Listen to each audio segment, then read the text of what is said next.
Baik, bertemu kembali dalam rancangan Sumana Doktor bersama saya Suryati Sanusi, dan hari ini saya ditemani dengan Dr. Hasina Hassan, seorang doktor perubatan yang akan menceritakan tentang masalah rasanya perempuan paling banyak masalah dan takut kalau kita mempunyai jeragat. Terima kasih kerana bersama kami hari ini, Doktor. Okey, sama-sama. Terima kasih Okey. kerana menjemput. Baik, Doktor, masalah jeragat ni kadang kita tak faham apa beza jeragat, apa beza melasma, apa beza hyperpigmentation, sunspots lagi satu. Jadi mungkin Doktor boleh mengklasifikasikan mereka ni. Okay, well, jeragat dengan melasma is actually the same thing because jeragat is what the public knows as jeragat, and melasma is actually a medical term. Now, pigmentasi is different. Pigmentasi ni is the one that kita boleh cakap as liver spot, as freckles, as solar lentigine, Horace nevus, nevus of Elta. Ada macam-macam classification dia lah. But jeragat and melasma are two of the same thing. Baik, jadi kalau cerita pasal jeragat ni, semua nak tahu punca. Ada yang kata, alah memang normal lah tu, bila dah tua mesti dapat punya. Itu normal, kalau dah tua, itu tanda tua katanya. Tapi punca dia sebenarnya, mungkin genetik, mungkin juga ada sebab lain, Doktor?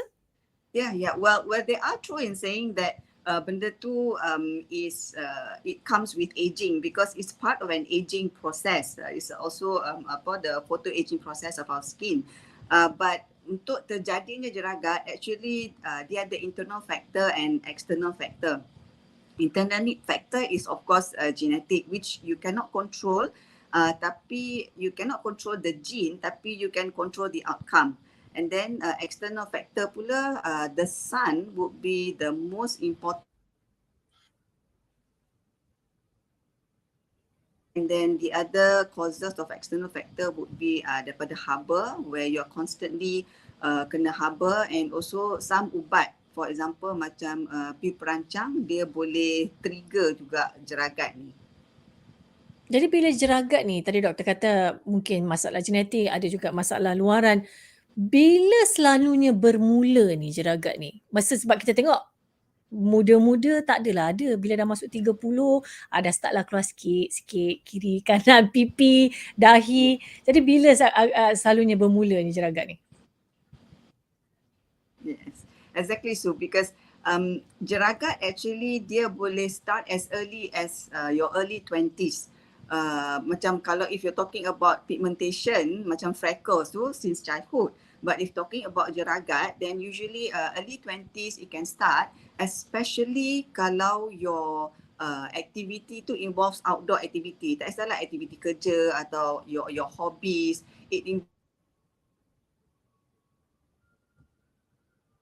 Cakap dia punya the main trigger factor is the sun.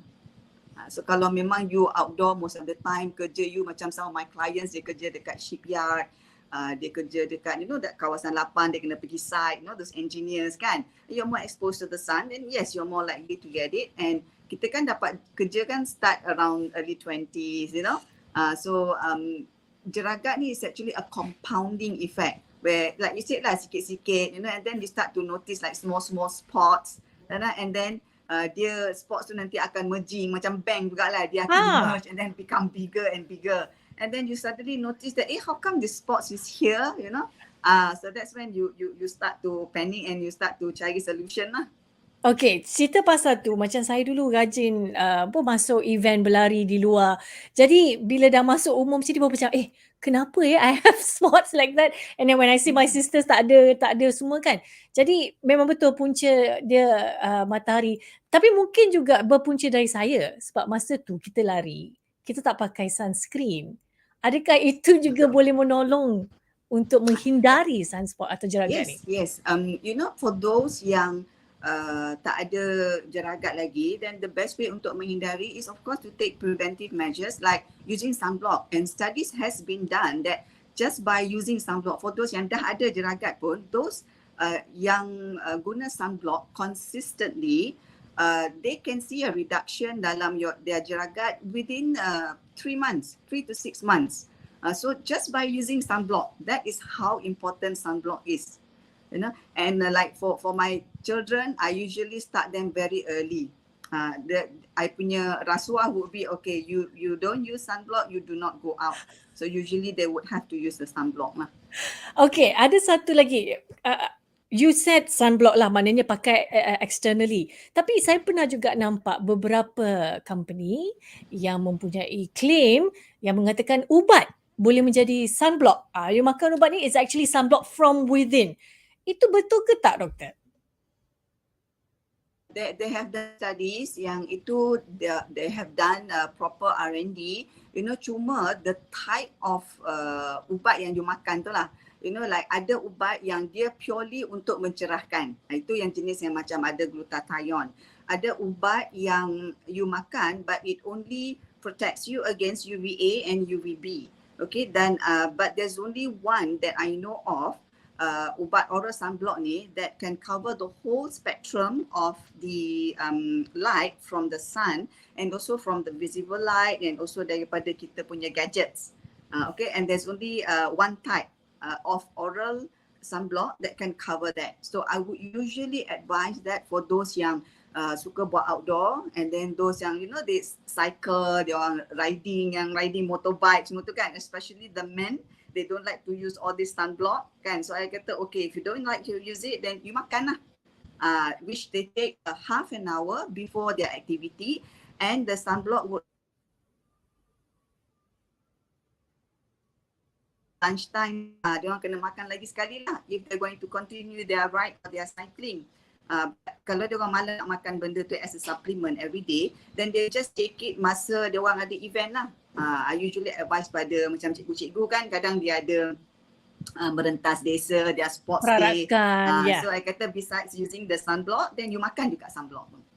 Okay, bila kata makan ubat ni, especially kalau benda yang memblocking ni, ada ke efek? Kata ada efek pada buah pinggang, pada liver. Jadi macam mana tu, doktor? You don't have to worry about that, Sue, because you makan only when needed, satu. And then the other thing, you have to look at the source of the ubat. That is very, very important. It has proper R&D has to be done. You got to take it from a proper company, a medical company. You don't just simply buy from anybody, as long in whatever that you do, including the things that you put on your face, proper R&D has to be done. Says it is good, but studies have shown that it is good and it works. Okay, so besides nasihat doktor lah, so besides kita pakai sunblock which will prevent, mana yang dah ada jeragat pun boleh tidak menaikkan lagi jeragat tu, dan kita boleh makan oral sunblock. Apa lagi nasihat doktor untuk mereka yang dah ada jeragat ataupun nak menghindari jeragat ni? Okay, now as I mentioned before, untuk mengelakkan daripada jerawat ni, not to say 100%, but you can delay and also you can reduce the severity. What you can do, number one, is untuk menghalang is you start early. As I told you before, like my children, masa dia dengar cakap tu lah, I have to force them to use sunblock, no go out. So start them young and tell them to be consistent. So mula-mula tu masa budak-budak memang lah, so you have to actually force them to do it. And those yang memang dah ada jeragat, dia merge jadi besar, and once you dah start treatment, please do it consistently and then ikut cara yang betul, and then jangan buat macam in and on and off, because as you know, matahari dia tak ada on and off, it's always on. Okay, so your treatment has to be always on as well, and the keyword is actually start early or seek treatment early and be consistent. Okay, that is the most important. Right. Speaking of treatment, kita nak cerita pasal rawatan. Ada yang buat rawatan lebih, bagi saya lah, invasif lagi, iaitu rawatan laser. Tapi rawatan laser ni, saya juga tengok ada beberapa kawan saya buat lah. Tak semuanya berjaya, dan saya tak tahu kenapa dia begitu popular untuk rawatan jeragat ni. Well, this is what they call marketing lah semua. Okay, and to me there is always this 80-20 rules. like whatever that you do, there is still 20% of a failure rate. So kan, dan rawatan ni, what I would advise is that you kena ambil rawatan yang simple. Okay, number one, it should be safe. Okay, number two, it should be simple. Because simple ni kenapa? Kalau misalnya rawatan tu memerlukan you guna produk sampai 5, 6, 7 produk, then after a while, you malas nak buat, you know.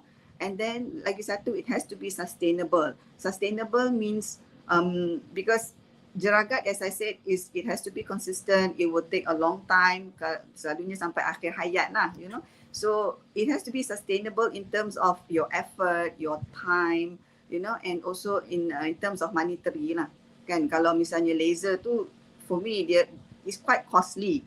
Macam some who comes to my clinic, they have paid about 15 to 25k, you know. But then it comes back again because I told him, yes, it will come back again. Because you kena tahu the trick. So you can cari benda yang sustainable. The other thing is that, like you said, aggressive, you know. In terms of Jeragat ni, like for me, I do not like to treat in an aggressive way because nanti dia rebound pun aggressive. So you go slow. You buat slow and steady, you know. In that way, you are in better control of what you are doing. Okay, and then you jangan nak benda cepat sangat lah. Usually ni orang kata, you know, it sounds cliche, you know, easy come, easy go. But then memang kalau dia cepat pergi, nanti tak kita risau dia rebound pun cepat nanti. So sabar, kena bersabar dalam merawat dan merawat dengan sabar. Okay, bila nak cerita pasal merawat ataupun ni reverse kan, boleh ke dia reverse sampai tak ada langsung ataupun macam mana pun mesti ada stain sikit? Dia takkan kita tak Mesti mungkin mesti ada. ada. That's why Sebab orang nak clear people, skin kan? Yeah, but when you say menghapuskan jeragat, that does not 100% hilangkan jeragat. You know, so that's why I never use the word menghilangkan jeragat, is mengurangkan jeragat. Because as I said, you are trying to reduce it, you know, but the sun is there and your skin kena protect itself from the sun. So as long as you're exposed to the sun, your skin is going to keep producing pigments to protect you. So what you need to do is you kena balance lah. Because kita tak boleh gaduh dengan kulit kita, gaduh dengan kulit kita kalahnya. So kita balance lah, kita mencapai persetujuan. Okay. Alright, baik, terima kasih doktor. Mungkin doktor ada dalam 30 saat lagi kata-kata akhir daripada doktor sebelum kita mengakhiri rancangan ni. Well, so I would advise those yang nak seek treatment to seek treatment in a proper way, you know, dengan cara yang betul so that kita mula dengan betul. Don't just listen to people, jangan terpengaruh dengan media sosial. Look for a safe alternative and can jemu and you can sustain. So just listen to the mantra safe, simple and sustainable. Okay, baik, terima kasih doktor kerana bersama kami hari ini. Okay, thank you very much too. Dan itu sahaja daripada saya, Surati Sanusi. Kita jumpa lagi di lain waktu. Assalamualaikum.